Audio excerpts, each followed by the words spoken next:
talk about what your superpower is. What is your superpower? The superpower truly is that after I died about a year and a half ago, After you what? yeah, I died literally You can't like just drop that into a conversation casually without any context. After I I died. did. I After I know. died last week After I during this died. podcast with Deevo, I Yeah, suddenly. exactly.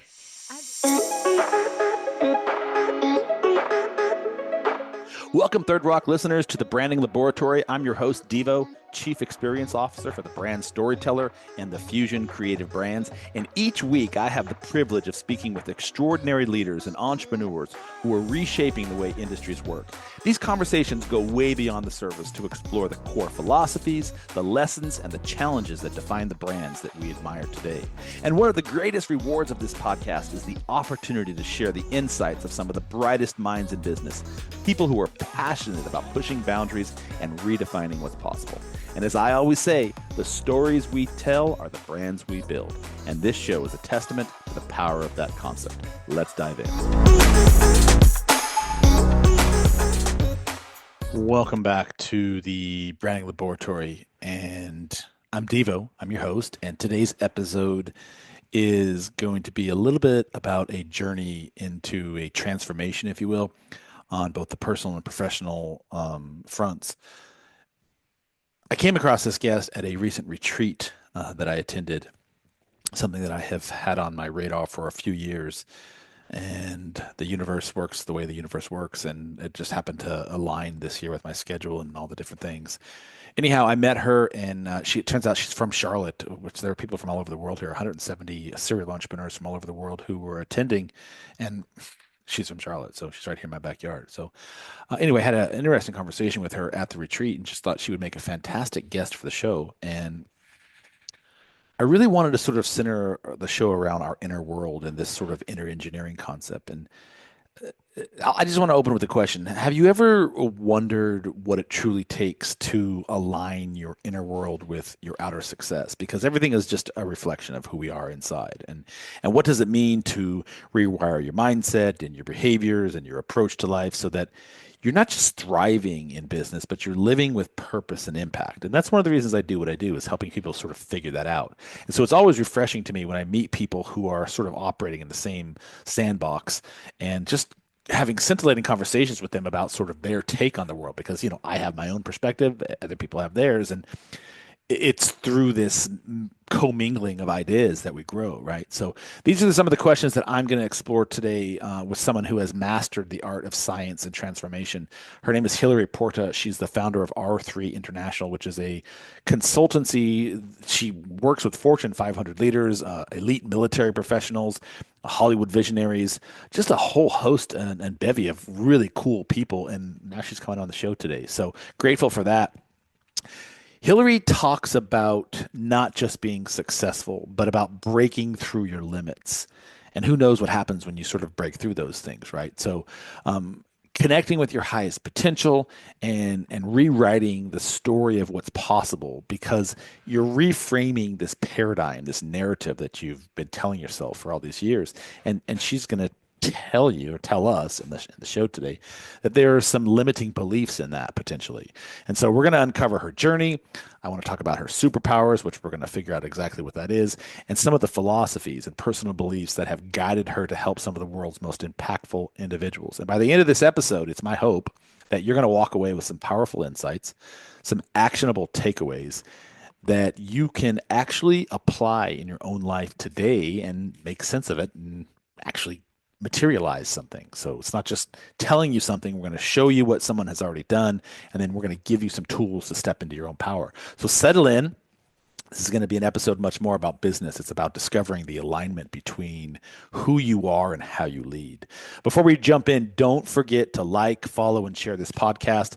And if you're curious about uncovering your unique brand messaging blueprint, please visit me on thebrandstoryteller.com, where I will gladly sit down with you and learn a little bit more about what you're doing and how you are showing up in the world, and help you connect your dots and your personal and professional stories and your values to create a brand that truly resonates. So anyhow, without further ado, I'm going to bring Hillary into the show, and we are going to get into the heart and matter of this conversation. Welcome, Hilary Porta, to the Branding Laboratory. We had a bit of a wrinkles on the first scheduled event, but it's good to see you here. And finally, we made it, and looking forward to this conversation with you. Absolutely. I've been just waiting with bated breath for this. So it's thanks for the grace given. You honor me with your with your with your statements, but I'm sure you have bigger and better things to do. But nonetheless, I'm glad you're here with me today. All right. Well, like every show, I just like to start at the beginning and just sort of understand your origin story and kind of learn a little bit more about you and who you are and why you're doing what you're doing today. So, if you don't mind, just sort of share with us. You're a powerhouse, magnanimous coach that is working with celebrities, and I saw some elite military personnel and Fortune Mhm. 500 CEOs and all those sorts of things. Have you always been in this space, or just tell me if you could, just take me 30,000 feet. How did you You get got from it. where you were to where you are today? What's your origin story? I've had my own private practice for about 16 years now. And prior to that, I was in the corporate arena, right? I kind of cut my teeth doing management consulting in the financial services arena. And doing that, gosh, you bounce around, you learn a whole bunch of things. I've gotten to travel all over the world doing it. And it's been just an absolute blast. I call myself a corporate refugee now. Everybody laughs about that, but it's really the truth. And so, for gosh, how did I start? I really, to be quite transparent here, I started it because I went through a really high conflict divorce, Mm, messy in all which ways. And because of that, I really wanted to still be there for my children. Obviously, at that time, they were much, much younger. And I just wanted it to be seamless. I still wanted to be able to be there throughout the day for them and things like that. So I felt like, hey, let's just start my own consulting, boutique consulting and strategy firm. And I did. And it's just been, it's been expanding and evolving, all throughout the years, of course. And, I've really gotten to do some amazing, fun things. So it really started from that. And it's just exploded. And, I've gotten, I guess, what, three companies now under my belt. And, um, I love it. I get to help what, six, seven, eight figures businesses and help them harmonize the organizational culture. I get to save marriages. I get to rewire all kinds of genetic imprints that keep people playing small. I create a lot of legacy for people. So I really, like I said, I guess my biggest thing is I get to at this point have that walking in that sacred space with people. Well, that's a lot of things to unpack that you just said. Recoding genetic imprints, saving marriages, three companies under your belt, starting a company from scratch, resulting from the culmination of a high conflict divorce. I Yeah. resonate with almost every one of those aspects, including the divorce. I got on my Yeah. own trajectory and journey after divorce. So, 100%. yeah, Yeah. it's mind-boggling to me. I sort of, not mind-boggling. I understand it.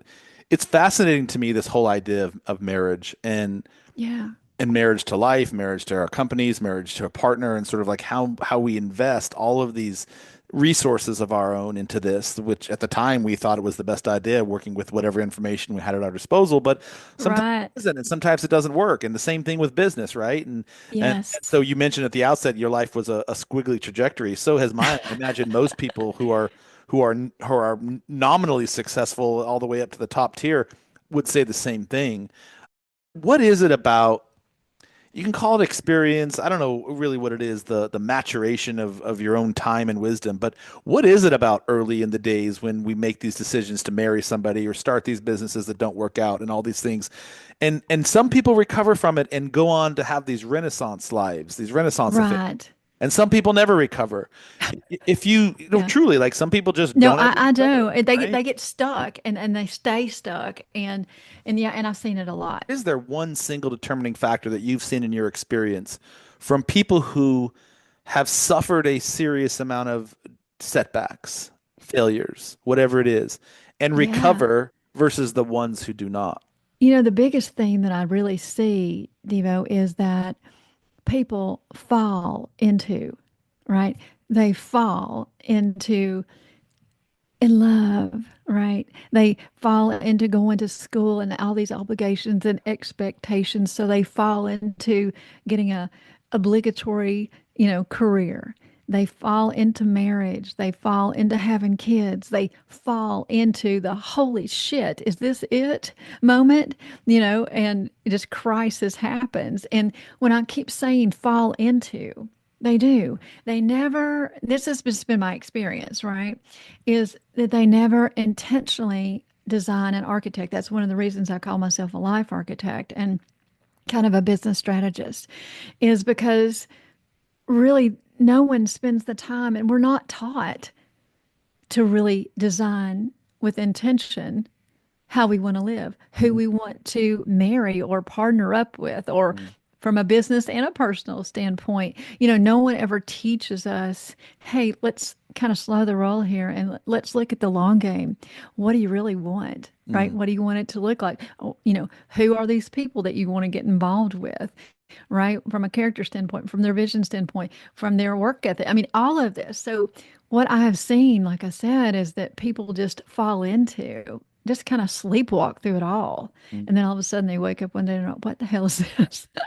We hear a lot of people talking about the matriculation of sort of this idea of going through the process as an Yeah, inevitable necessary evil, if you will, right? kind of the rite of passage. Yeah, but at Yeah. the same time, when you look at it, it's like, why does it have to be so fucking painful, right? Like, why do we have to do all of this misery? So, Oh gosh. yeah, Yeah. right. And so, but we know on the other side of that, there's potential and opportunity that we just haven't Yes. yet remembered, right? But at the same time, we're over here, so it's like this yin and this yang. And I Yeah. always wonder, because my life has been a bit of a roller coaster, a very turbulent early part of my career, grew up very abusive Right. background and whatnot. And then I look at who I am today, and I feel pretty proud of who I am today. I feel pretty As you accomplished. should. Well, Yeah, you I should. feel pretty accomplished. I'm nowhere near what I really ultimately want to do, but again, I've sort of just embraced the journey. Hey, it's the journey, man. Yeah, It's all but about it. but my question to you in your infinite wisdom is, while it may be necessary, could it have been fast tracked? Like, had we had mentors early in the day, Uh, had we had parents that actually took the time to educate us on the things that really matter. I don't know if yours did, mine didn't. And yeah. is it worse that they didn't because we had to go through the journey anyway? Because the only way we would have gotten to where we are today is having had that experience in the first place. So I'm like, would Yeah. I have wanted to fast track that? Would I have wanted to make that more efficient? Or was it really necessary for me to go through this turbulence so that I could experience all that in the first place? Like I always sort of struggle with that concept. You follow me? No, I follow you, and it creates a lot of cognitive dissonance, really, if you Yeah. think about it. I mean, you're just like, "Ugh." It's a brain fry. But the truth of it is, and this is just my perspective only, is number one, you've got to have a little contrast so you can deeply appreciate and gain deeper clarity of what you want. Because I don't know about you, but what I thought I wanted at 18, hell fire, I'm really grateful that not all of that came to, Mm, mm, manifestation, right? Completely. But, you ask if we could fast track it. God, there's been so many times, I laugh and I use this analogy because I think you're going to get it because I think you feel the same way. Sometimes I feel like I'm in this Ferrari, right? This like powerful beast of a, car. And I'm like on this country road that's really ziggy zagging. I just can't wait to gun it, right? Because I got so much horsepower. But then there's this farmer on a tractor right in front of my ass. And, yet I can't gun it around because I don't know the road well enough. And I don't know if it's going to have this massive turn over here mm, and I'm going to go off the side of a cliff. So I mm. can't gun it. So I'm like, vroom, vroom, vroom, let's go, let's go, let's go. Right. And I use that analogy because, truthfully, oh, there's a lot of things I really wanted to fast track. And now looking back on it, I am grateful for the contrast, even though I call it heavenly sandpaper and it just, it chafes the living shit out of you. Um, the, the truth is that I don't think that I would have been as deepened. Does that make sense Perfect whatsoever? sense. Yeah, perfect sense. Yeah, I don't think that I could have got it without experiencing that contrast. It's kind of like, would you know if it was always sunny, like, sometimes in Alaska, right? It depends on what season. You would you know at nighttime and looking at the stars is like if it was always sunny? So if you Yeah. could, in the ethos of the movie The Matrix, Which is really like a documentary to me, in the first 100%. place. Yeah. So if you could plug in and download how to become a jujitsu expert or download how to do all the things like they show in the movie, would you take that opportunity or would you want to sort of learn it the old-fashioned way and go through the process? There's one side of me that says, "Hell yes, give me that," immediately because I want to be able to do that. And yeah, but at the same time, I think there's value to be had in some of the experience. Now, granted, you and I have had some similar childhood experiences, and they were rough. They were, I mean, literally, that was, very defining. And I really wouldn't have wished them on anybody, right? But at the same time, again, they've kind of allowed me to have that deepening. Now, you ask if it could be like in the Matrix, so we could just download, right? I don't know if you could actually download all the wisdom that comes from kind of that getting those, you touch when you're a child, if you touch the oven, dang, even though your parents say not to, you're like, oh, got to. It burns you, right? And then you learn not to do that again. So I don't know. I mean, that's a really, really good question. And on certain days, I'd be like, oh, hell yeah, bring it on. But then on another day, I'm like, wait a minute, then I might have lost something very valuable in the Hmm. process. So I wish that we could have it both ways. Well, you can't. And for this next question, you have to pick something that Oh, here you we would go. download. What would you download? If you had to choose just one aspect to improve upon your life or whatever it is, whatever you choose, you can download something to make your life better, more knowledgeable, whatever it is. What would you download? Okay, so I was in another interview just the other day, and somebody asked me, they said, what would you like to do when you grow up? Which I thought was very kind because, being 57, I thought, I like you.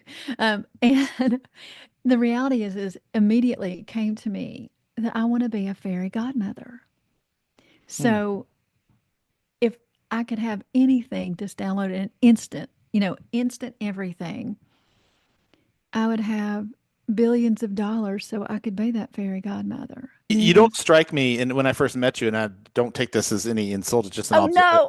no. You didn't strike me as someone who was as deep and as um, what's the word I'm looking for? Resonant in terms of being a business coach. Just like when you see somebody, and this is not a statement of fact, but I often find that you sort of make judgments on a physical Book observation. by its cover. Book by its cover. Yeah, and we all Yeah, do it. We're all sure. guilty of it. Which is the point of having a show like this so that we can actually get to know you. But Yeah. when you first meet people, you sort of like create this persona in your mind of who they might be, what they might sound like. Right. You certainly don't sound like how I expect you to sound like, etc. In terms of people that you work with, because you work with some high profile, high performing Mhm. individuals, and I don't know if they have any context for you or if they get to watch videos of you or whatever it is. But when you first meet people, and because I work with similar types of people, maybe not as high performing as yours, perhaps, but I meet people sometimes, and these are high performing individuals who are like robust schedules, got a lot of things to do. They just want Oh immediate yeah. results. They're just looking for answers. They need to unpack this, unpack that. They're like chasing squirrels all over the place. And Oh it's really yeah. difficult sometimes to corral them and bring them in. And based upon that whole idea of like people have this preconceived notion of things and then they see people and they're like, well, that's not exactly what I expected. When you encounter and for the first time people of this magnitude and these celebrities and these military people that I read about on you. Is there sort of like an observational impact when you first collide with these people and people have like statements or like I just curious just on a personal I, level. can I just detour for just one second because I want to tell you a story I think that you'll appreciate For deeply. sure. Yeah. And it goes along with this. That's why I wanted to tell it Okay. to you.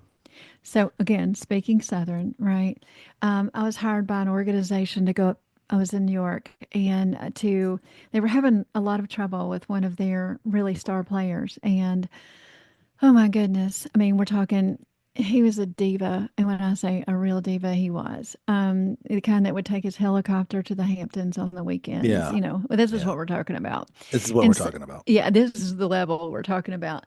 Who had just absolutely destroyed about 12, yeah, 12 administrative assistants over the period of 2 months, and just horrible person. I'm just nasty, you know what I mean? Just an asshole. And so they said, "Hey, we want you to go up there, assess the situation, and make the judgment call, and we'll do whatever you suggest." And I thought, "Oh God, this is going to be a fun day, right?" So they fly me up, and I get there a little early, and um, And I had been to their corporate headquarters before, so a few people knew me, and so I was, saying hey and stuff like that. So I, tell them who I'm here to see, and they were all like, immediately get this look on their face, and then they point in there. They're like, he's in the conference room. I'm like, was it? Is there a conference? Is he in a meeting? Or I could just go ahead and start having some conversation initially. And they're like, no, he's just I think shooting the shit with somebody, one of his friends and their colleagues. And I said, okay, so imagine New York City, amazing conference room overlooking the city. I mean, all glass, just gorgeous Yeah. sky, leaning way back in his chair, all swanky, and all that kind of jazz, right? I go in to introduce myself, and he says, it's about fucking time. And I was like, okay, I'll play along, right? In my mind. And I'm like, ah. And he said, God, we just can't keep you all. Y'all are just go get my fucking coffee. What? And that told me a lot right there. Absolutely. And he said, oh, by the way, as I was walking out the door to go get his fucking coffee, he says, there's some bumfuck girl coming up from North Carolina. I don't know what the hell she wants, but anyway, yeah, can just let me know when she gets here. I went, sure thing. So, you know, people were walking by the conference room. They're like, oh God, I don't know what's Mm. going on. I'm feeling nervous. Everybody's got the like, and so I go to the coffee machine. They're like, "What are you doing?" Oh my God, let me make it for you. And I'm like, "Oh no, no, I'm happy to." And just said, "Hey, kind of give me a little lowdown." And so water cooler talk, man. Right? It's all about again developing relationships. Having that kind of the gift of really seeing people and hearing people and, Yeah. and being present with people. They open up to you. And so I got so much information within 15 minutes that I was making this cup of coffee. And so by the time that I brought it back, I thought, let me just kind of give him another chance. You know what I'm saying? Let me just kind of go in there Mm. again, bring the coffee, and then introduce myself. So I go back in there, and he was just talking very, animatedly, blah blah blah, shooting with another colleague, and the at least the other colleague had the respect enough to, at least whenever I entered the room, he straightened up his chair and was not, slouchy and, blah, blah, blah, blase. So anyway, he goes, God, I hope you learn to get my coffee right. He goes, because you people are so stupid. And I'm like, oh, I was going to give you another chance, but I'm not now. Um, so, and he said, she should be getting here any time. And I said, okay. So I just excused myself because I wanted to hear a little bit more information, right? Yeah. So I got on, talked to some other people, got on the phone with, the person who had hired me, and I said, hey, man, you got a liability on your hands. Number one, you're lucky you haven't gotten a lawsuit, you know, at all. And he's like, okay, can you just go ahead and fire him? I said, oh my God, yes. How fun. You get to pay to do these fabulous things. And so I went to his office, because he was still lounging around in the conference room. So I went to his office and asked the other administrative and the executive assistant. I said, hey, can you get all of his personal items only? Leave everything else that's here, just get his personal items. And she's like, shaking like a leaf. And because I mean, like, he's a terror, he's like an emotional terrorist, really, at this point. And so, you would not believe it. And I called security because I had a feeling, how like sometimes you have a Yeah. feeling. And so I called security and I said, I want you to wait around, around the side because I might need you. Mm. And so security came up, kind of hid behind the one partition that no, he couldn't be seen. So I opened up the door and opened up the door and he said, what the fuck do you want? He goes, you're interrupting me again. Oh God, this got to be so fun at this point. And I was like, well, guess what? I said, hey, and I stuck my hand out. I said, I'm the bumfuck from North Carolina. I was hoping that would get reintroduced. Oh, it did. And he's like, what? And, just, oh, he was just such a jackass. And, I mean, like, you just want to call his mama on him and say, listen, you need to spank him. Yeah. It was just awful. How do people like that get to positions of such authority? He was Ivy League. He came from a very wealthy family, and that's why they had hired him initially to bring in some of the, kind of the wealth management stuff, and his contacts, and that's why. But he had behaved so badly that actually he was losing business, you know. So it was, I mean, they were losing money on him right and left anyway. So, oh my goodness, it was crazy. And so and after he said, he goes, "What the fuck? I'm going to have your job." And but you don't know who you're talking to. I said, "I actually do." And I said, "Guess what? You're fired." And I Mm. just smiled so big. And he's like, he threw the chair. Literally, he picked up the chair and threw it. And I said, "Security." Yep. Have you followed Intuition, the baby. trajectory of this dude where he is now? I know quite a few people up there in the, kind of in that industry up there in the investment, banking and stuff like that. And yeah, he's been blacklisted, which is great. So I So don't know you're what he's doing now. so you're not that individual in any way, shape, or form. What are some of the Oh gosh, no. I guess what are some of the core philosophies that have shaped the trajectory of who you are today in terms of how you treat people and how you lead and how you show up and like how people Yeah. perceive you? What are some of the things that have made you not this jackass? Oh, well, that's easy. I grew up. I grew up in, and it was really weird. I grew up in a very small town, but in our small town, I guess we were kind of considered middle to upper, maybe. I was presented at the Dogwood Ball. I took debutante classes, things like that. I had a coming out party when I was 16. I mean, had the whole nine yards, that kind of stuff. But um, I had a hellion for a brother, literally, when I say that, not to be disrespectful whatsoever. Unfortunately, I mean, he overdosed. And I mean, literally, you would not believe how we had to grow up. I mean, it was just trauma right and left. And so, one thing that we always did, and my daddy was so good at this, he is so good at this actually, is that he taught me from a very young age that everybody's important, Mm. everybody. And, I watched him because at 40, he retired from the financial services and became like, a VC. And he bought this big old ginormous farm. And I mean, like 600 some acres, that kind of thing, tenant farmers on it. And he wanted to raise tobacco and, black Angus cattle and just, what I mean, just do it all Yeah. fun. Yeah. And so I got to grow up, riding my horse in the Mm. afternoons, you know what I mean, doing stuff like that. But I saw how he treated people, and Mm. it was beautiful. I mean, like, say, for instance, after that, he would actually be involved with it. He wouldn't just go because he loved this stuff. He thought it was fun, right? And so, like, it was time to bale hay. And what was so cool is he allowed me to do it too. And I learned the value of hard ass work. Let me just Mm. tell you, your fingers bleed. I mean, Yeah. you get calluses and snakes run out of the bales of hay at times, and you Yeah. jump on them and be like, "Wah!" But it I've done a teaches summer you. of that, by the way. Okay, so you know what I'm The two talking about. hooks, you grab them and have to like lumber them up onto the Boom. truck. Yes, Yeah. like I'm like one of the strongest ass women you've probably ever seen. You know, I spent the um, whole summer doing that. yeah, so you know what it's about. And Yeah. but there's also this camaraderie that you have too with, your fellow, you know, hay balers or whatever you want to call them. But anyway, so at the end of the day, he always paid them, every day, number Mm. one. But he always paid them more Hmm. than what they worked for. Always an extra hour at least. And he also always brought them back to our house for iced tea That's and amazing. to sit down in there, being filthy, a little stinky, and sit down and have conversation.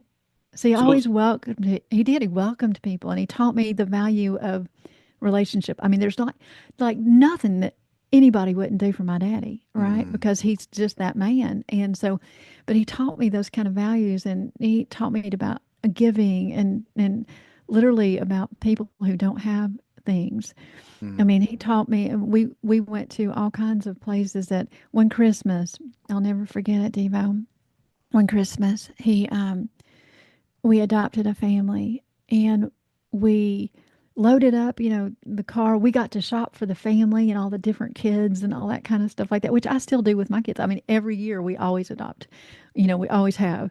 And I'll never stop doing that because it's so fun. How do you play that out in your professional world? So this kindness, this virtuous, this servitude that you were taught as a child, and now you've Oh, carried into this transformational, scientific, pragmatic blend that you do for your clients. How does that play out in your coaching business? one of my clients who is a multiple seven-figure earner, multiple businesses, which I've helped her build, and I've helped save her marriage multiple times. And now, she has a child and everything. And, it's lonely at the top sometimes, right? And while she was well known and whatever, everybody's got a crazy ass family story. But she didn't have a lot of friends, real friends, the kind that will make a meal train for you or Hmm. whatever. And so, granted, I'm down in her, in North Carolina. She's, up in New York. And so I actually created a meal train for her and then sent it to, a lot of, the people that I knew that she knew. And so she ended up having meals for 2 months as a new mama. And Wow. yes, people are like, well, she earned so much money. She could have, hired a chef or what. That's not about that. It's not. It's about that human connection. It's about the human touch. And so, I still, I mean, you know, okay, point in case, the event that we attended, Yeah. right? The founders of that, they have two little babies, one 3 and one barely even, not even one yet. And in conversation, of course, learning that and having great conversation about it as a just thank you. I actually sent two of my favorite children's books to Oh, them. that's cool. You know what I'm saying? So it's about really getting to see people and seeing what's important and building that. And so, yeah, granted, I do have, a really, I guess, impressive. Some people would say it's impressive. I say I'm just really blessed to work in all these different arenas. And yeah, it's all about kindness and connection. How does this kindness and this servitude help build businesses, help save marriages? For me, it's about cherry picking out of all of everything I know, right? Maybe to give the largest amount of change in the quickest time frame possible. Because I just time is such a valuable commodity. So I'm a huge respecter of time. But really, what I do is I help people architect a life and a business that is in alignment, number one, with really who they are and what their goals are. And whether that looks like staying in corporate or leaving corporate or creating, a corporation of their own, what have you. It's from literally cradle to grave. I'll walk them Mm. through it. And so when I talk about, and I've touched on a couple of times, like you said about the marriage pieces, I'm not just a coach. As far as like just a business coach. You said you spend a lot of money on, acquiring skill sets so that you can Oh, integrate this with other people's lives.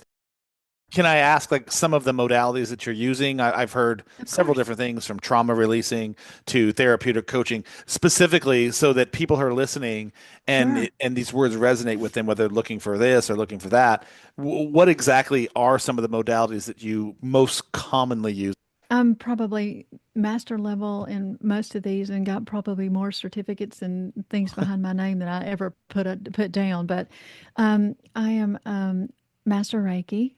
Yeah, I'm certified in NLP. I'm certified in the emotion code, certified in Psych K, certified in QTD, RTT, which is rapid transformational, a lot of hypnosis. I am the lightning process. Let's see here.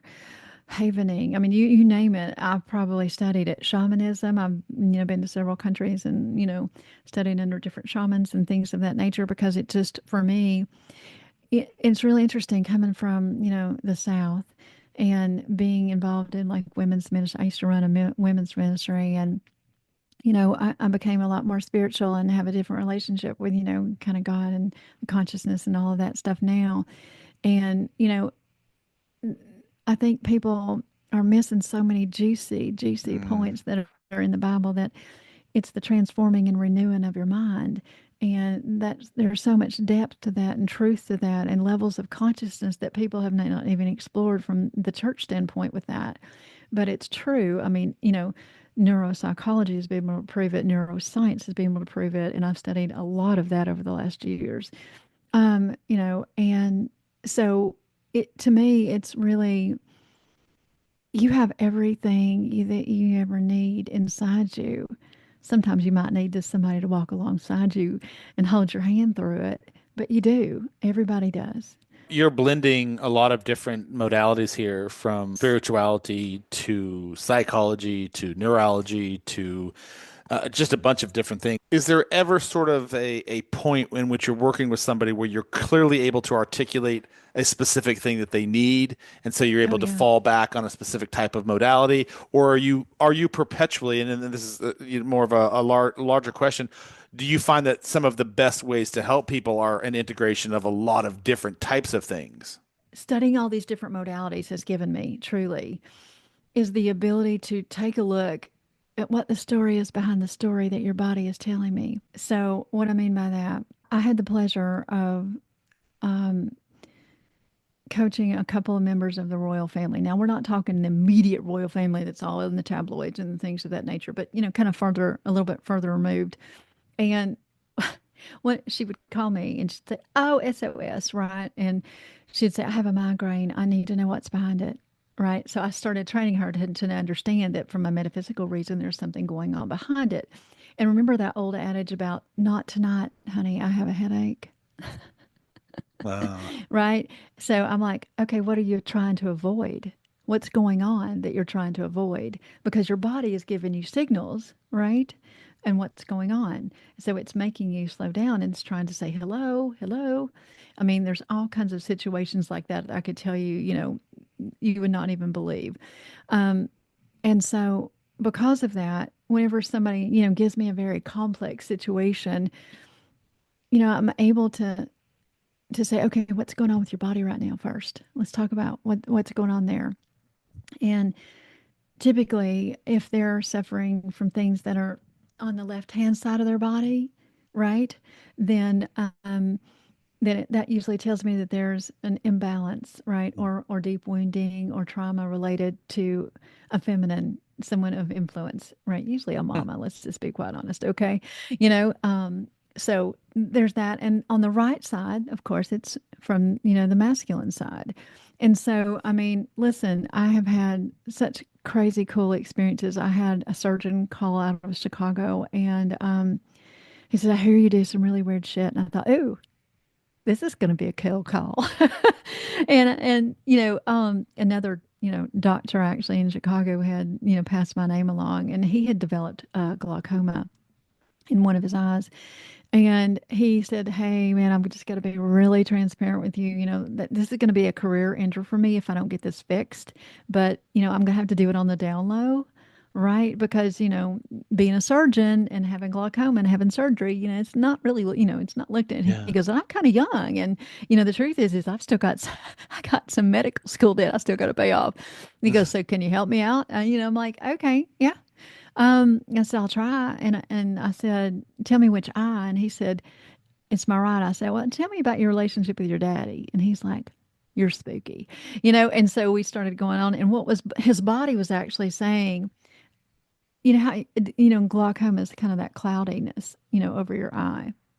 And so I just said, what are you failing to see? And what are you failing to, I mean, you're literally, it's your body is giving you such signals that there's a lot of trauma that's going on that you really got to address, right? Neurological trauma or something says that. It was like psychological trauma, childhood conditioning and some things of that nature with his dad. It was real interesting to say the least. And so, long story short, after we did our session, thought everything was great. I thought it was wonderful. I mean, he was like, "Wow, oh, it feels different," that kind of thing. He has glaucoma, and with your interpretive skills and knowledge that you've acquired, you're able to work with that in some sort of more holistic perspective. Is that what I'm Oh, hearing you yeah, say? From more like a 100%. shamanistic level? Huh. Absolutely. Yeah. I You think it sound was. like a functional physician in a sense. Well, yeah, Talk about what your superpower is. What is your superpower? the superpower truly is that after I died about a year and a half ago, After you what? yeah, I died literally You can't like just drop that into a conversation casually without any context. After I I died, did. I after I know. died last week After during I this died. podcast with Deevo, I Yeah, suddenly, exactly. I had been traveling and working myself, just honestly too much, but I've been pushing through a lot. And I mean, I had done like four retreats. I had done one in Cabo, one in, oh my gosh, let's see here, I one in do want to pick your Cabo. brain about that. We'll do this offline, but the Yeah. retreat stuff, yeah. Okay. Oh yeah, one in Cabo, one in Sedona. I was doing a leadership, Love um, Sedona. yeah, me too, summit in LA, and I was back and forth all over the dang world. It was, like a crazy, like, 6 months.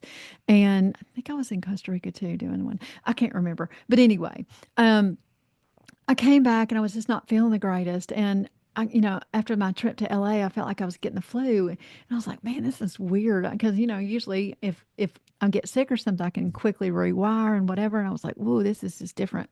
Hmm. And I woke up at about 2 o'clock in the morning, and I heard this voice just as clear as you and I are talking, and it said, "It's time to go. You need to go. You got to go to the urgent care." And I was thinking, I'm too tired for that. No, thank you.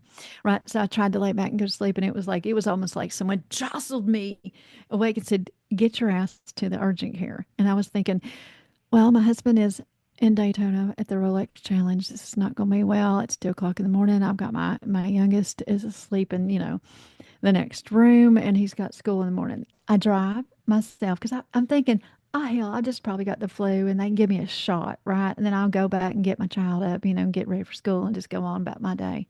But oh my gosh, I say, I make it there, I park, I start walking in, and then I go flunk, and I flatline.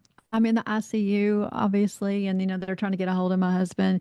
And what's amazing is my time of admittance, right, was January 23rd of 2023, Oh, wow. and I was admitted at 222. So if you're into numbers and angel numbers, Yeah, all that stuff like numerology that, for sure. Yeah. there we go. Well, so anyway, Is that a modality you also use in your practice? yeah, well, Numerology? I'm familiar with it, not enough to really, speak to it too much, but um, Has you anyone know, ever examined the size of your brain?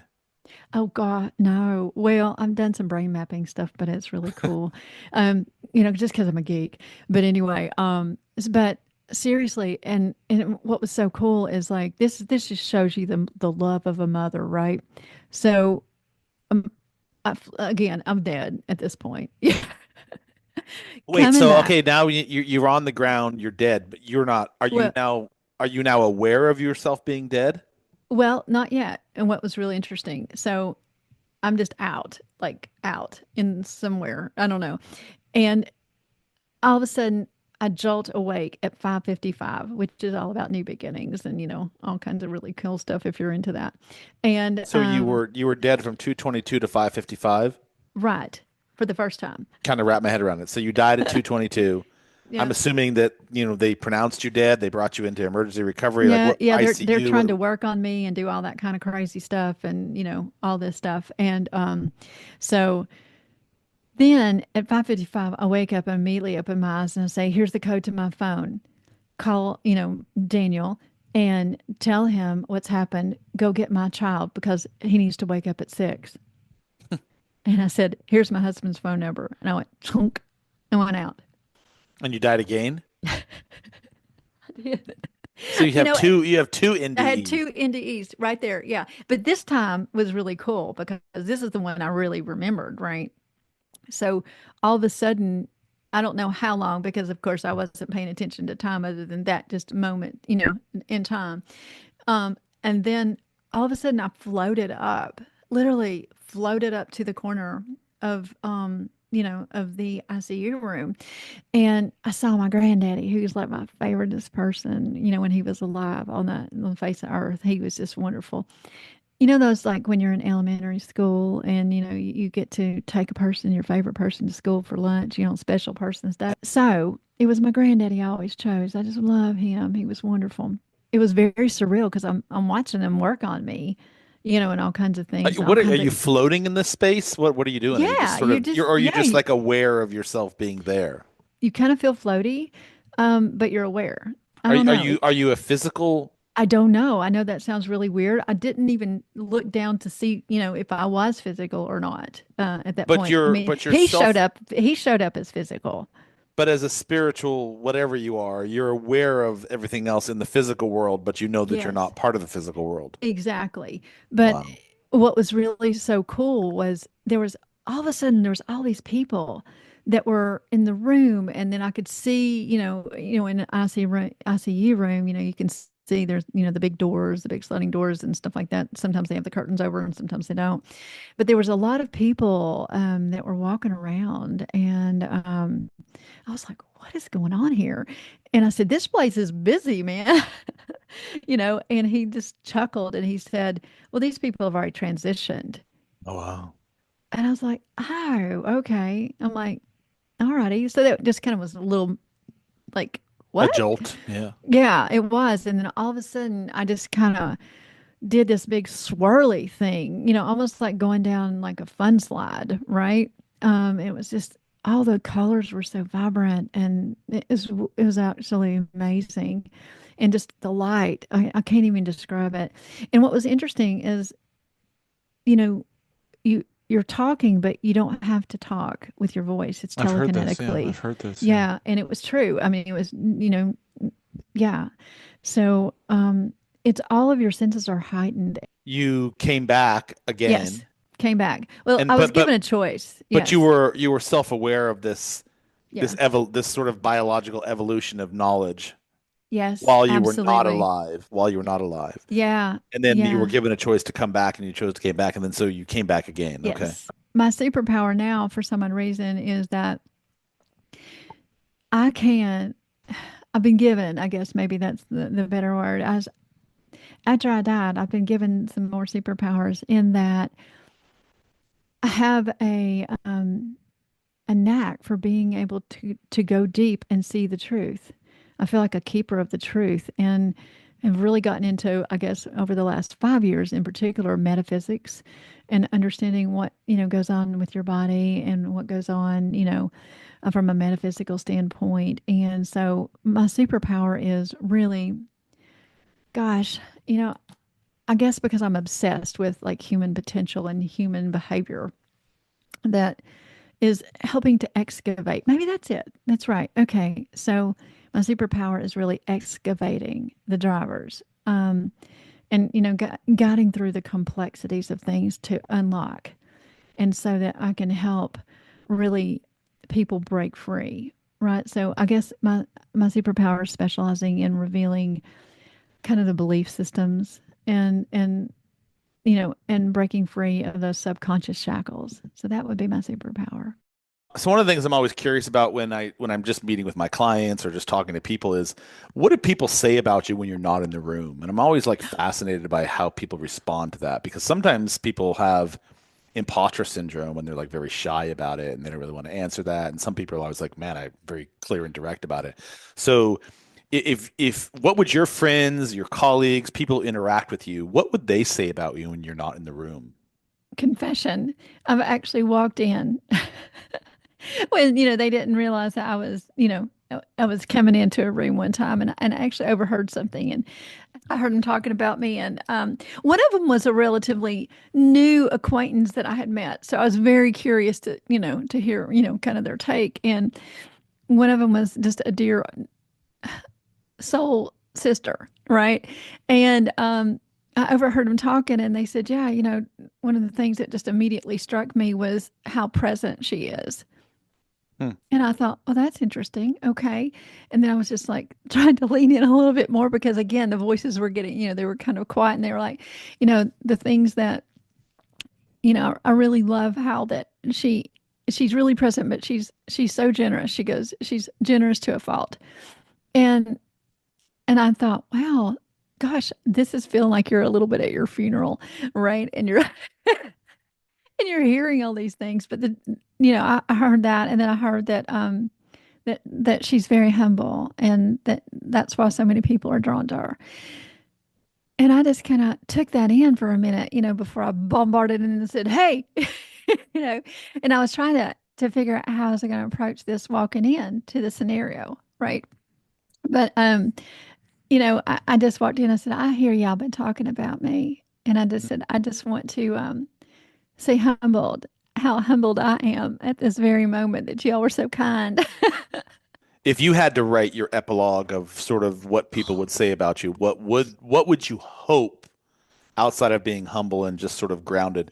When it's all said and done, the mothership is above your house right now, and it says, "Hey, it's Exactly, and time they're to taking me. it's time to go home." You have to sort of like share your legacy. What would you hope that people would have felt, seen, heard, touched, etc. when it comes to you, and what you would want them to hope that they would say and feel about you? That I was a true generational shifter and a freedom fighter. That's truly what I want more than anything is that help people have freedom, experience that and know what that's like and that it's very radical, right? Just the true freedom.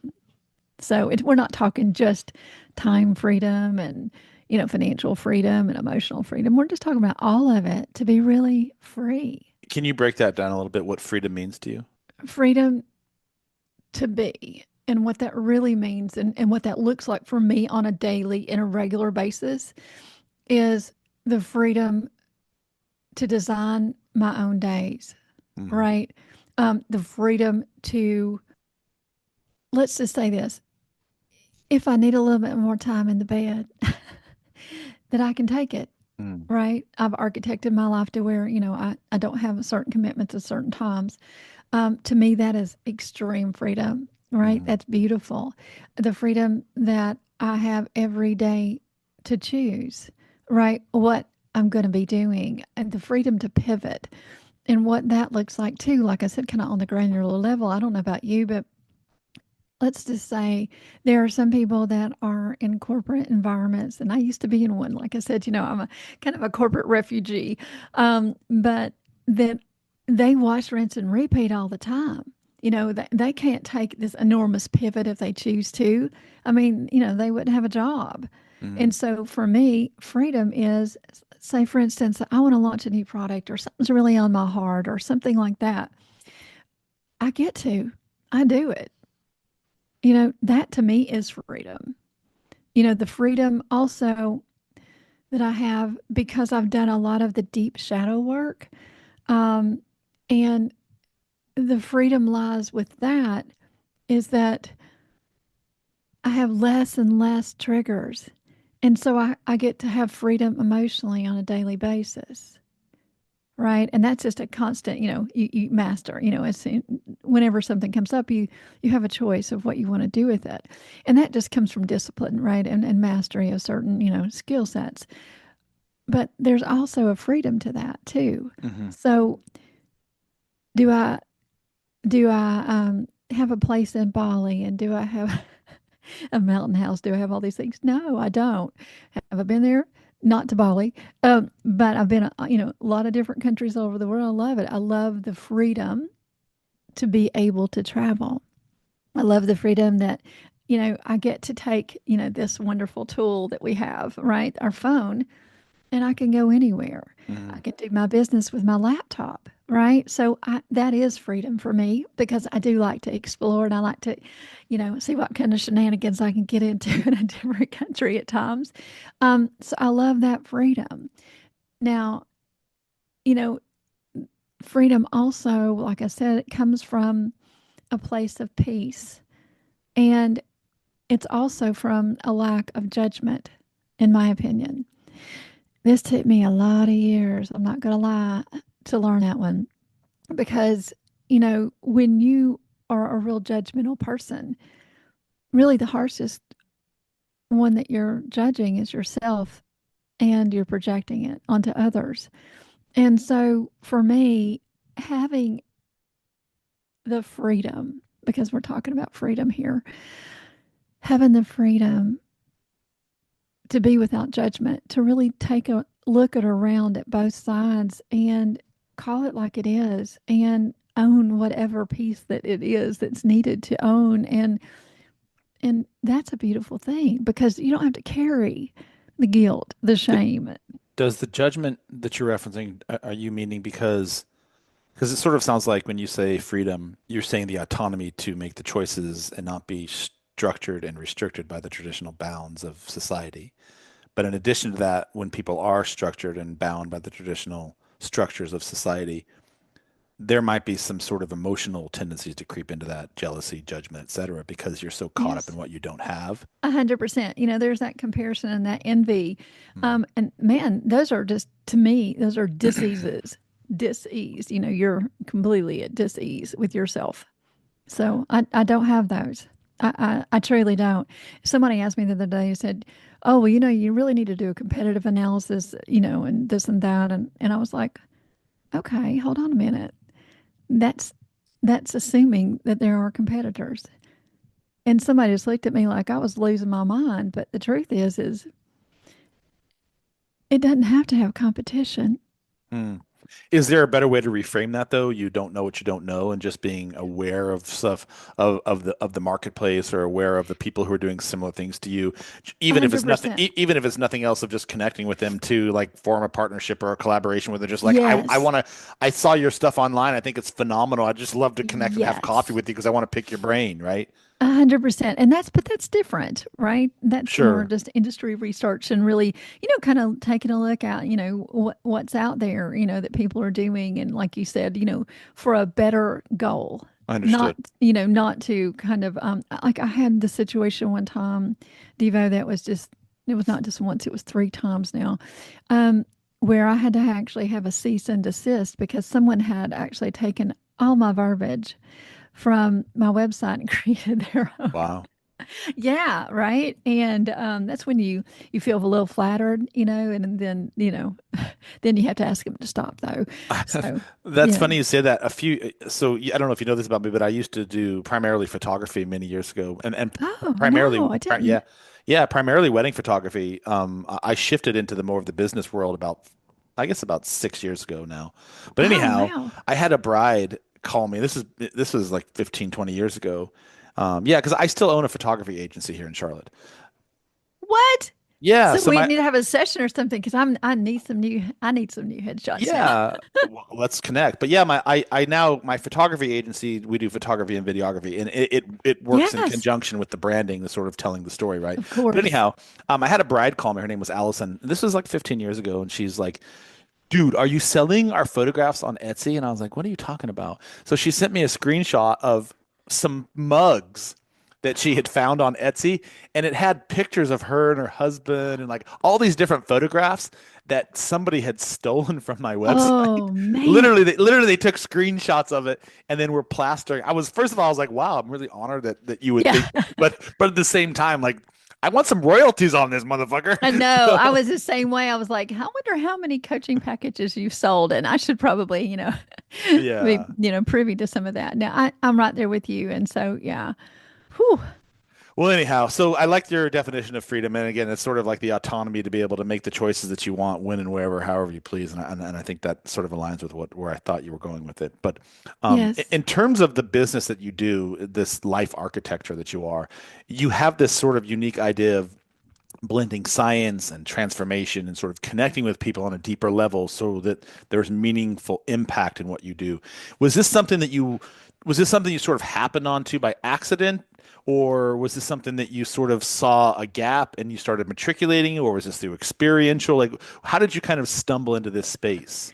Um, I did see a gap. Absolutely. After I think I shared this with you after I went through the very high conflict divorce and, kind of I had the luxury, let me just say, of staying home for a few years, while my children were little. I mean, I still did coaching on the side, executive coaching on the side, kind of called my own hours. But as far as having my own practice and really, needing to get it, um, I just had the luxury of just doing it part time.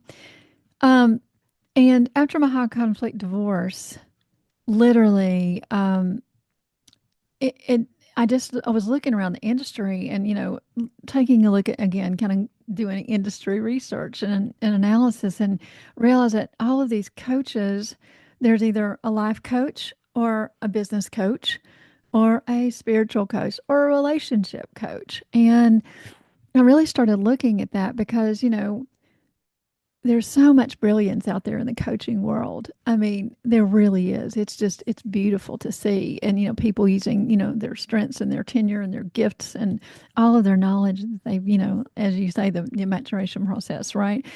Um, and so I was looking at it though, and I thought, wow, there is not one person that I see that is really addressing all of this. And so thus, you know, H Porta Coaching and Consulting was, birthed. And so, yeah, so that's really what, why I wanted to fill that gap because again, no one that I knew of and nowhere out there that I was looking at was addressing all of it. And So so, all of it meaning more of the holistic purview.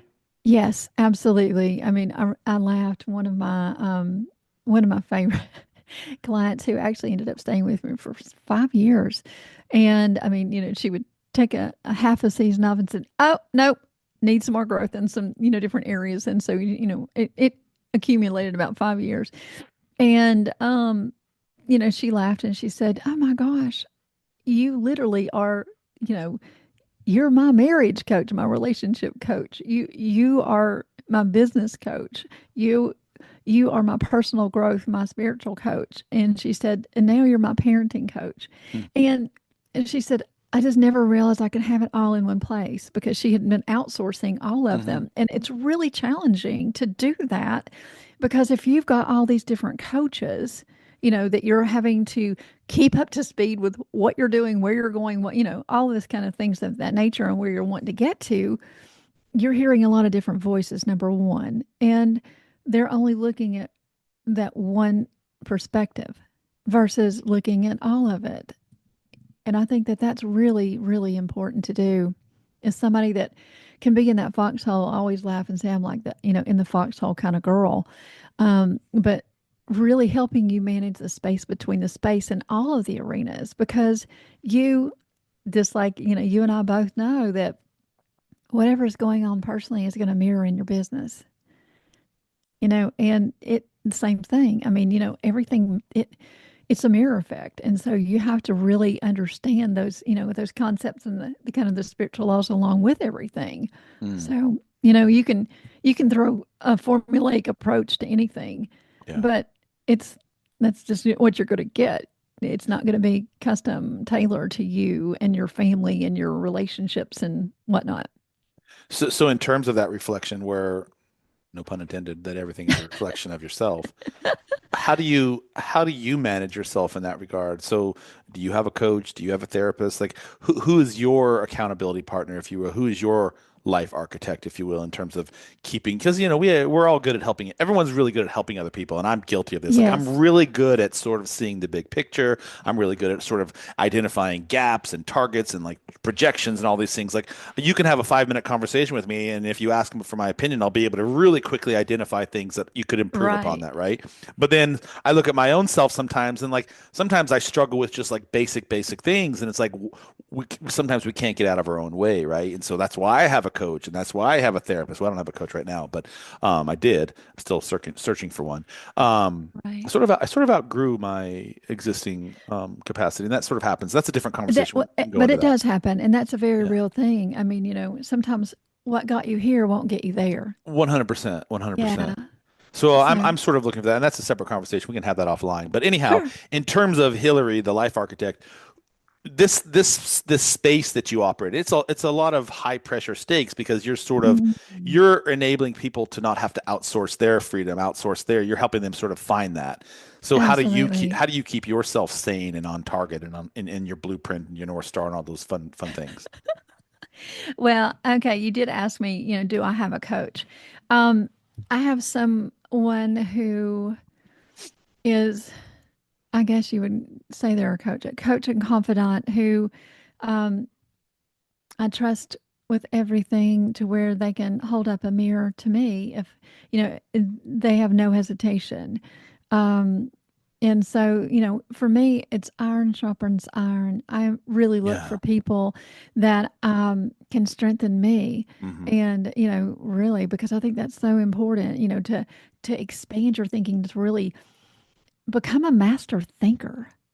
That's one of the things that's really super important. But I also have a lot of frameworks that, of course, that I use within my coaching practice, um, that are really pretty damn amazing, if I will say so myself, that I've kind of developed over the years of just doing this, for a really long time, and what's worked, what doesn't work. So I actually, I field test on myself to make sure that it's something that I would adopt. Number one, that's really going to push me from a high performance standpoint and elite, kind of become an elite performer and a master thinker. And with that, because, time is a commodity. Hmm. It really is. And even though time is just a construct here, the way we play here on earth, right? Hmm. We still have some constraints. And so with that, you want to optimize and, really harness what you've got. And so with that, like I said, I've just created over the years just a bunch of different frameworks that I use personally, which really helps me ground and anchor in. So I don't have um, the fuzzy days or the extreme days, right? Either really high or really low, or, I'm everybody laughs. I'm just like, I'm kind of even keel, at the same time, I'm very passionate about things. Don't get me wrong, and all of that. And I can cry at a commercial if I have to. But, I've just I've learned how to do that, if that makes any sense whatsoever. Yeah, it makes a lot of sense. It's actually really impressive, to be honest with you, that you can police yourself and sort of make sure that you're staying on target with yourself, because I don't think a lot of people can do that. Oh, it's Maybe taken that's your years. superpower, which I'm sort of trying to get at. Like, what is your superpower? If you had to sort of, and I know you have many, it sounds like, actually, not sounds like, I know, but if you had to sort of encapsulate your key strengths and gift to the planet, things that you do effortlessly that other people find extremely difficult, like policing yourself, what would you sort of say your superpower is? Mm, being a keeper of the truth.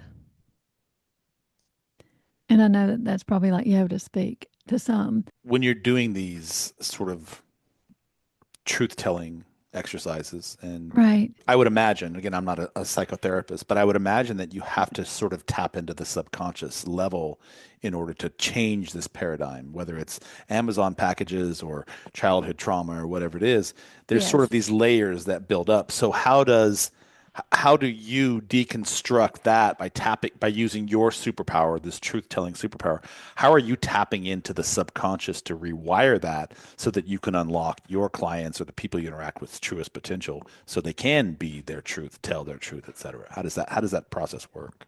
Truthfully, you tap into someone's energy using a set of protocols that I learned, like I said, over the years. And at first, I remember when I had first learned them, it was really kind of cute, right?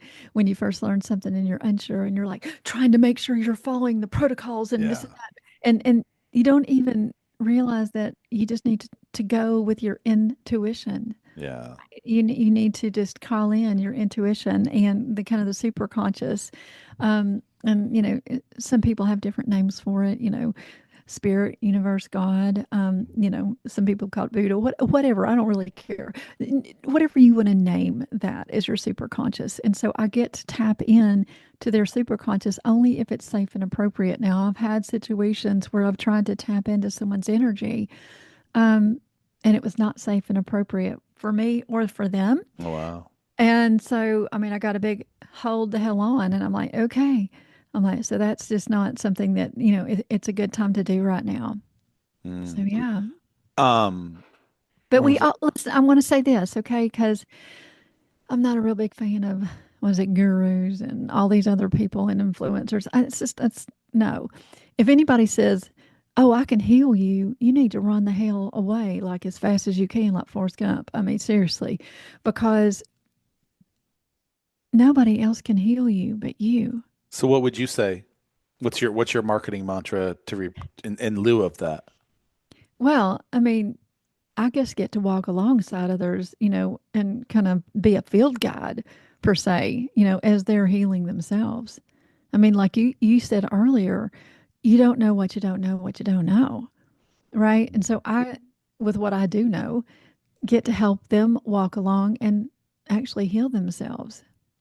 I suspect a large part of coaching, if I'm being honest, because I'm now doing some coaching in a manner of speaking for my clients, Right. Well, I'm that sure. that it's not so much at least this is my observation.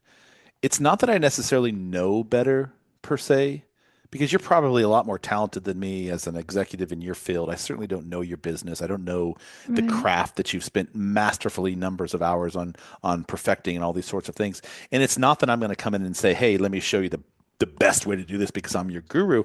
I sort of see it as like I'm an outside onlooker with a fresh perspective that it hasn't been biased by all of the contextual learnings and skills and all these things. And I'm going to Absolutely. call it like I see it and at least give you my outside perspective.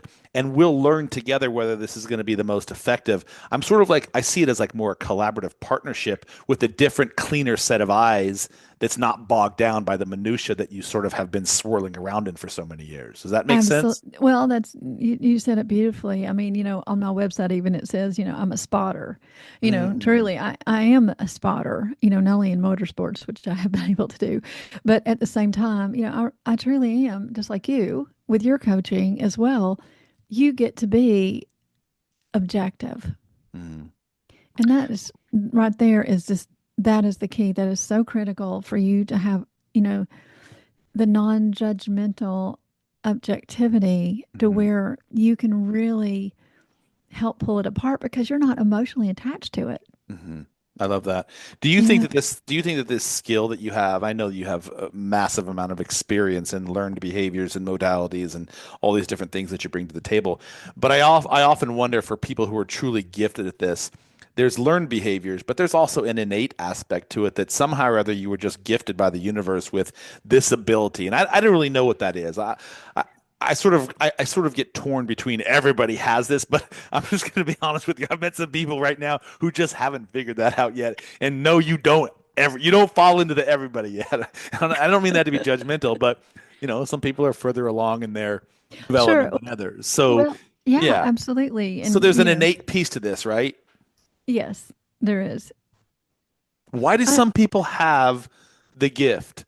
Why do some people seem more enlightened? And I'm not talking about the people who self-profess. I'm talking about there are truly people on this planet. And I'm reading this phenomenal book again for the first time in like 15 years, Conversations with God by Neil Donald oh, I Walsh. love that. Oh, Oh, that's I such a love this book. And he talks I have, about and these. I've read it many times too. And it's really beautiful because Mhm. each time I read it, I pick up a different salient point Same, from a different perspective, and I'm like, same. oh, why Because did your I not get it this? But because your it's the contextual level of paradigm has leveled up. Yeah. well, your level of consciousness. Yeah. Here's what's so interesting. You're only able to function in the level of consciousness that you live. That's why Buddha said when the student is ready, the messenger will arrive. Absolutely, absolutely. But I still it still begs to question, and this is we're going to go a little bit esoteric weird here. So it still begs Hey, to I question. love that stuff, man. I'm just like all over it. It still begs to question for me, and this is just like sort of like my perpetual quest to better understand. Are there people that are just not from here, that live here, that have this gift, that have been sent here, whatever you want to call it, that are messengers for the greater good? I'm not trying to go woo woo. I'm not trying to go God here. I just genuinely wonder because I Well, encounter these people. I've encountered these types of people somewhat regularly where I'm just like, there's no way in hell that you operated and grew up in the same context that everyone else did. Like you're just from a different quantum field, we'll call it. you're different. Yeah. Okay. So, yeah. Yes. Um, even in the Bible, right, it talks about we're aliens in our own land, strangers in our own land.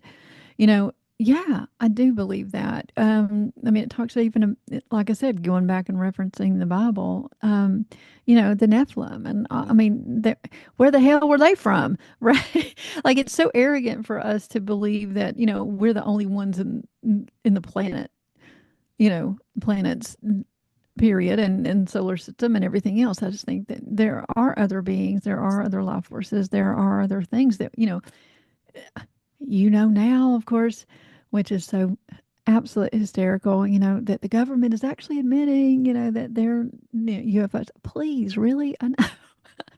I always make that It's just analogy. It's no different than parenting. Like people who find it difficult to understand that their own government would keep stuff from them. It's like, are you a parent? You don't share literally everything with your children, do you? Like you sort of like you're gonna filter stuff because you know right. it may or may not be for their best understanding to have that knowledge just yet. Yeah. I don't personally parent that way per se. I've sort of always been very autonomous, very open with my children, sort of like let's Yeah, have a more of a conversation. conscious, Yeah. more of a conscious parent, But and really understanding that these are people too. They're not yeah. just you don't just own them, Yeah. and Or if that, you're a boss, like there might be some things that you're just not necessarily going to share with your employees because it just isn't in the greater good. So right, it's not far reaching for me to think, well, on a macro micro level, like we're all doing the same thing on a regular basis. Like why would it be right. so astounding to find out that you've had information kept from you? It's like, come on, man. Like be realistic here. Anyway, switching Yeah, gears. I love the I love your honesty. Thank you. And I love your perspective. sure. You and I are very much in alignment on a variety of things. And I'm scared to get together with you in person because I imagine it'd probably be like, we probably need like a week away somewhere I know. where we can just talk about and postulate on things. But Oh, I know, I know. in It would be terms of heaven. gifts, Yes. the universe operates on this whole idea of polarity, right? And so with every strength comes its own challenges, right? It's impossible to not because through those challenges we grow and gain, right? So when you Right. take a look at sort of the reflection of your life, do you have current blind spots or have you had current blind spots that you were maybe blissfully unaware of, but somehow came into sort of acknowledgement of them and then solved that problem and sort of like sort of helping you become a better version of yourself in that process? Oh, 100%. I believe that we all have blind spots. That's why it's really so important to have somebody walk alongside you, right? And I keep going back to this because it's for me, it's really true about iron sharpens iron. Really, it is. And so, yeah, do I have still, whenever, I think what I feel most excited about, oh, this is so crazy. Um, because it was so funny. I was writing, kind of an email campaigns, and you know how to do. And it was really one was it was just recently written about count it all for joy, Mm, right? And that's a really big Bible verse, and you can break it down to a lot of different things, but really, I've gotten to that stage where I actually count it for joy whenever I get a trigger or I get something because I'm like, oh, next level of freedom, you know? mm, And so it's really exciting for me. So whenever I'm either blind, I have a blind spot and something triggers it, I'm immediately like, oh, okay, let's just dissect this. It's exciting. But the very first thing I do is give it thanks, right? And break down that resistance to learning what it's really about. Because most of the times whenever we have a trigger, it's usually something a little or a lot painful, and it's calling for you to acknowledge it and really take a look at it, circle around it, and figure it out, and then release it and let it go. And so, yeah, I mean, again, I think everybody has got blind spots. You don't know what you don't know. And as I get older, that's why I said I think I've dropped that whole judgment piece because, gosh, I would hate to be judged just about one season of my life versus in totality because I think I've morphed into so many different people over my lifetime, just in 57 years. I can only imagine how much more I'm going to morph, right? hmm. That's sometimes easy for enlightened people like yourself to sort of be able to understand that blind spot is actually an opportunity, right? Oh, it's Right. good. And it's Yeah. good for you, but not everybody has that understanding and that Right. self-awareness. So, Yeah. are there some tactical things that you could share with our audience in terms of you're rubbing up against something that just isn't working out optimally for you right now, or whatever that Mhm. may be, whether you're a college student or you're a business owner or you're struggling with your marriage or divorce, whatever is going on, we all have these challenges that exist on a regular basis, right? And so Yeah. I'm curious if you have any tactical strategies to help people better understand the this woo-woo idea of polarity. Like you need the challenges in order to grow. And sometimes that's Right. easy to say, but like when you're in the midst of the fog and the muck, it's like, bro, I What just the need to, hell do you do with yeah, like that? what the fuck am Right. I gonna do right now? Like, Yes. so is there Yes. anything that you could say that's sort of like, hey, here's some quick and easy strategies or snippets of Sure. things that I've learned that you could share with us? Yeah, I'm happy to. It's going to be probably a little unpopular though, but that's all right. That's who I am. This is not a popularity contest podcast, so This is so good. So the very first thing that I've learned through wait, the hard before you way. answer that question, that's really true. I actually had somebody send me a recommendation on how to make my podcast better, and I appreciate your recommendation. But they literally said you should stop talking about so many challenging topics and just go more mainstream. And I was like, I really appreciate the Ooh, feedback, but that's just no, not what we're ever going to do. I don't want to have basic let's nonsense no cookie conversations. Like, cutter. yeah, No. like I Ew. genuinely Do want you to. think Joe Rogan would do that? I don't know. Hell no. I have mixed feelings about Joe Rogan. I wonder how authentic Joe Rogan actually is, but let's Yeah. continue that conversation separately. Anyhow, Okay. Yes. back to you. Solutions, tactical. Yeah. I mean, what I've learned the hard way. Okay. Let me explain how I maybe used to be 15, 20 years ago. Whenever something would happen, I would become hysterical. Now, I'm not talking about, just the screaming and the crying Yeah. and, whatever, but mentally hysterical inside. Mm, Feel desperate, fearful, all of the kind of stuff that, comes along with something being triggered. And I didn't know what to do with that. I didn't have the skills, needed uh, to get out of that state because that's really what it is. It's a state of being. Um, and as I've learned, one of the best things that you can do when you get triggered or when something happens, that's traumatic or aggravating or frustrating, the very first thing you can do, and you can't go wrong by doing this, is to be still. mm. And let me tell you something, that is just the antithesis of what our culture promotes, in our nanosecond culture, right? But you have to be still. Okay. There's a reason. It's really interesting. Instead of filling yourself up with distractions or continuing Yeah, down the or, same, like, a lot. Yeah. I mean, you got to put the fire out, right? How do you put the fire out? You throw cold water on it, or just you've got to get that, that fuse from going all the way so you don't explode. So the very first thing you need to do is you just need to be quiet. One of the things I've found that has been really beneficial for myself and my clients is also breath work, mm, right? Because it does, it totally it clears out the cobwebs, as I call it. But it's beautiful because, it really changes the state. And then mm. after that, again, kind of go get still, get in tune, getting tapped in with your breathing. Okay. And then there's a series of obviously questions that you can ask yourself, right? I think that's very important. Number one would be, wow, what was this response about? What was my response to, XYZ about? What was You it mean really you mean in trying? terms of what was the trigger? You mean like what really was Yeah. going on? What was really going on here? If I can take myself out of it, it was, say, for instance, it was a dear friend or a client that was going through that, right? Kind of put it in third person. What would it look like to you, right? Kind of like a situational analysis. Have you ever done that? I have, yeah. Okay, I love situational analysis. It's a great, framework and a tool, but you look at the situation and then after the situation, you're like, okay, who did it impact and how? And what could be a solution, right? So when you become still and do a little breath work and you can calm your, nervous system down, then you have the ability to really take a look at it and circle around it and with an objection, excuse me, an objectivity Mm, that allows you to actually take a look and see it on a different layer mm, because there's always layers underneath. I mean, It's definitely not going to be on the subcutaneous one, I can promise you.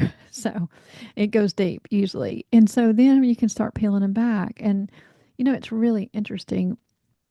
What I've noticed most that, from working with, God, thousands of people with this, um, is that it almost always boils down to fear and shame.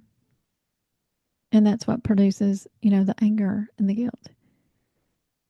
It's really interesting. Speaking of fear, that's one of my biggest takeaways from that book we just mentioned a few minutes ago, Conversations Yeah. with God, as he talks about there's really only two dichotomies. There's love and there's fear, and Yep. every single choice you make is based upon one of those two options. Like 100%. literally, everything that is negative or dark or anxiety driven or jealousy or judgment, that's on the fear category. Anything that's from a point of Right. kindness and compassion and tolerance and whatever, it's from the love side. And so we always have this opportunity to recreate our lives or create our lives, if you will, from fear or from love. And like scarcity, for example, that's a fear paradigm. And those are things that I never really understood. So if you've Oh not my read the book, for gosh. anybody listening, it's called Oh, Conversations with God. And I will tell you this book, you'll love this, Hillary.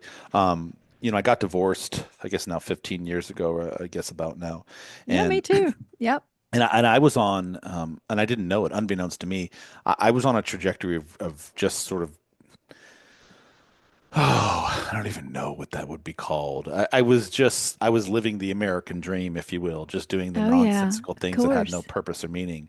And it was actually that book. And I think I connected you with, I connected you with Christine Lang, didn't I? Yes, we're actually supposed to get together, I think in the next week or so. She's the one who turned me on to that book. That book is fantastic. Like I said, it's to me kind of like what I call my reference Bibles. You know, Yeah. literally, it's Phenomenal really book. good. Yeah, it Uh, is. so this whole idea of fear and love and all these sorts of things are these and these being this stillness and this mindfulness and all these different practices that you're sort of using in your life and use with your clients, are there micro versions of that you use on a daily basis in your life that help you maintain your own clarity, your own focus, your own sort of like North Star? Are there things that you do on a daily basis, no matter what, hell or high water? I'm going to make sure that I do this, whether it's breath work, whether it's mindfulness practices, yada, yada, yada. Absolutely. Um, my, you know, uh, my feet don't touch the ground, right? As they say, in the morning until I've actually meditated and, had my gratitude practice, Mm, period. They just don't. I have a series of questions that I kind of go through, I used to write them down, had big journals and write them down and it was beautiful. But now I've done it so many years that, you just kind of, you flow, you get in flow with them. And, and there's some in the morning and some in the evening that I do. And that allows for you to have kind of bumper pads, as I call it, right? So you don't go in the gutter, mm, truthfully, because I mean, if you think about it, there's two states of being, right? There's kind of this powerful state of being, or there's primal state of being. Are you familiar? I am. And so, well, okay, like the love and the hate, right? You are only primarily in one state, at a time, Hmm. right? You can't have hope and then have anxiety. Hmm. It's really hard to have peace and then have anger. I mean, at the same time. So you're going to be primarily in one or the other. And so I think that it's really important to find out where you spend the most of your time, in which state, whether it's a primal state or if it's a powerful state, right?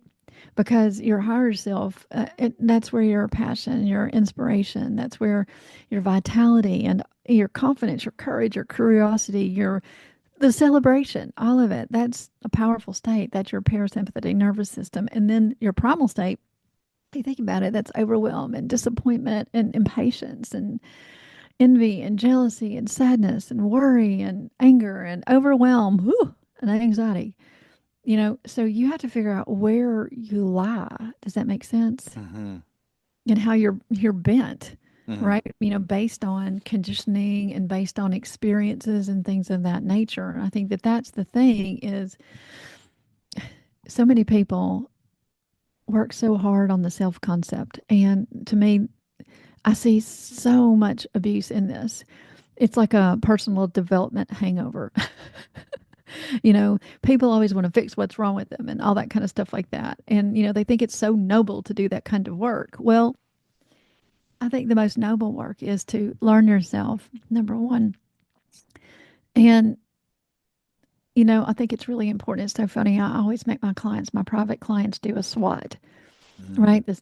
And, make them do it on a personal standpoint, not just a business. Because, like I said, I do a business and, professional and personal. And no one really ever does a SWOT for themselves on a personal level. And so, you know, instead of using the word weakness, because to SWOT, for those of you who are not familiar, it's, strengths, weaknesses, opportunities, and threats. In other words, the threats are the things that make you go sideways. I used to do that for a living. Yes. Okay. So you SWATs. were No, I doing, used to literally work with yeah. clients on process improvement. So Oh, me I'm a too. former, yeah, I'm a former Six Sigma ninja. Me too. Yeah, and so Yeah. I used to do SWAT I exercises all was a the black time. belt. Yep, same Wow. thing. Yeah, exactly. I'm a geek, man. I'm a nerd.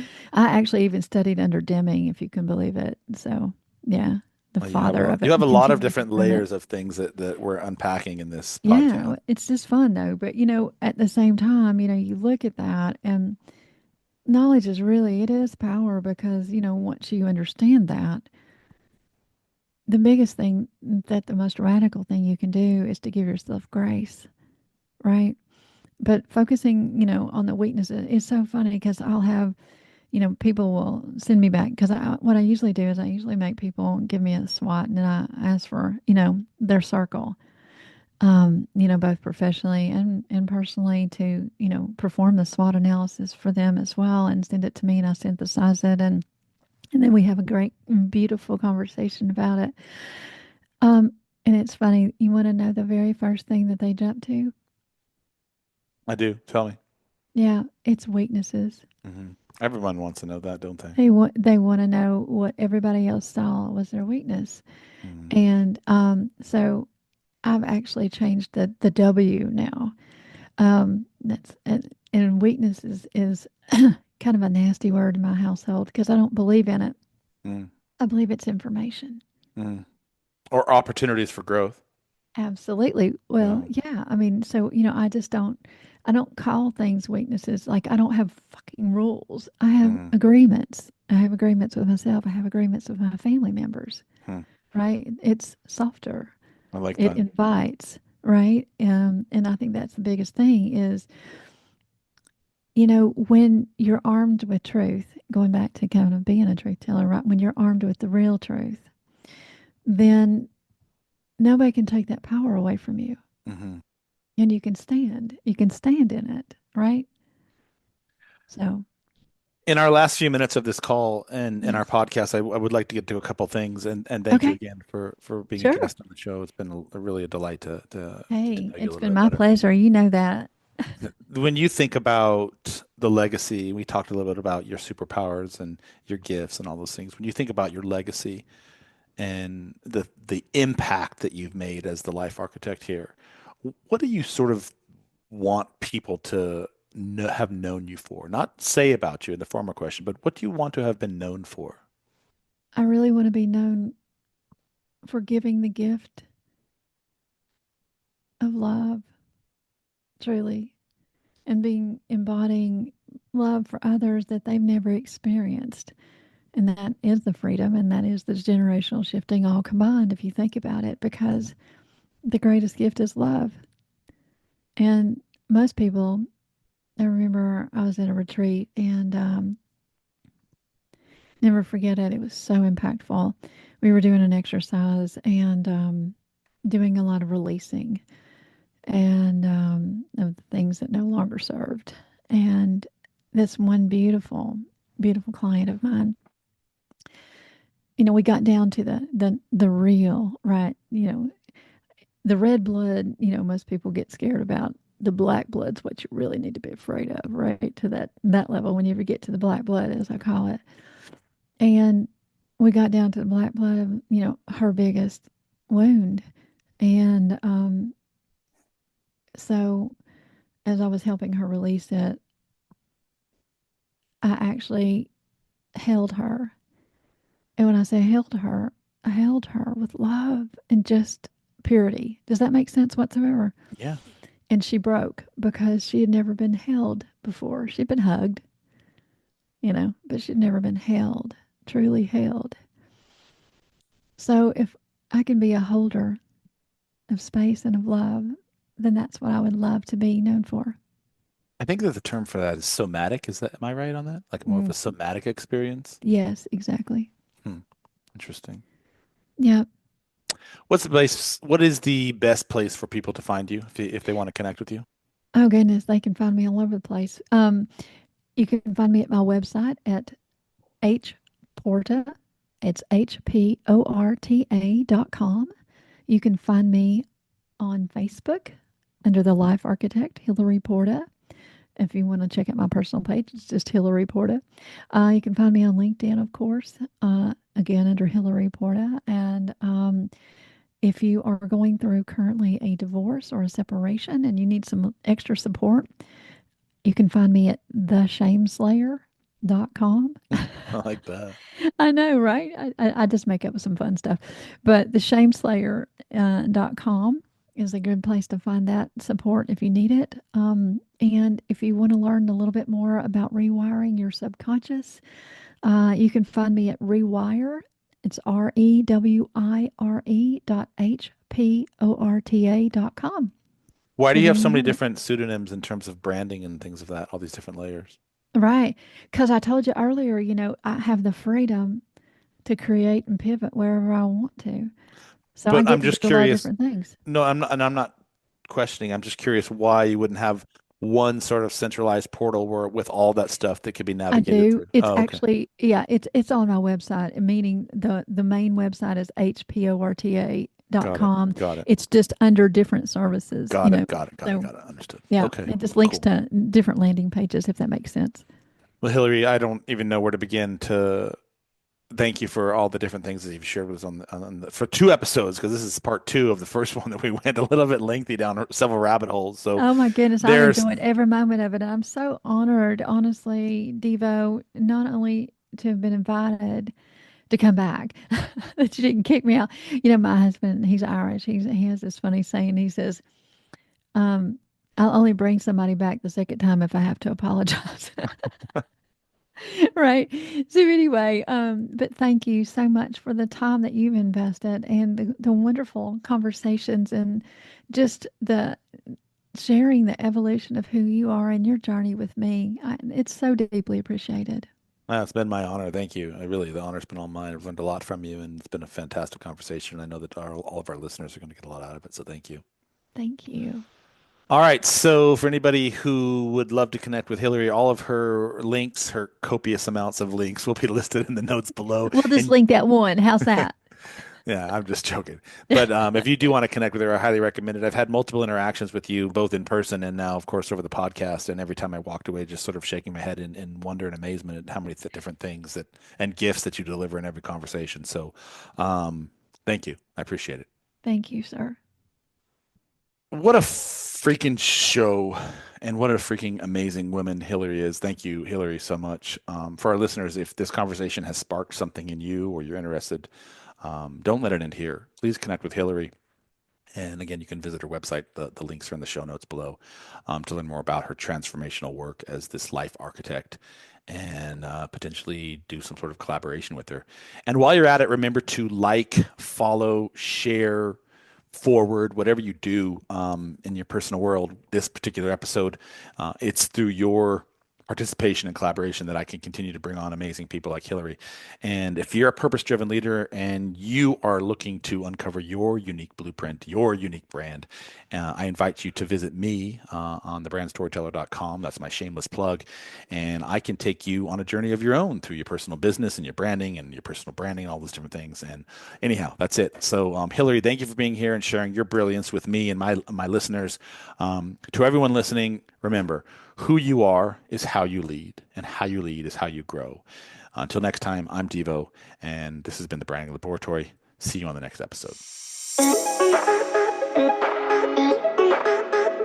Thanks for tuning in to the Branding Laboratory. If you enjoyed today's episode, be sure to subscribe and leave a review. Connect with us on social media for more branding tips and insights. And remember, your story matters. Until next time, keep building and sharing your unique brand story.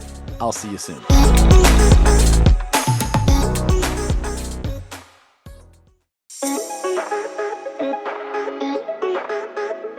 Thanks for tuning in to the Branding Laboratory. If you enjoyed today's episode, be sure to subscribe and leave a review. Connect with us on social media for more branding tips and insights. And remember, your story matters. Until next time, keep building and sharing your unique brand story. I'll see you soon.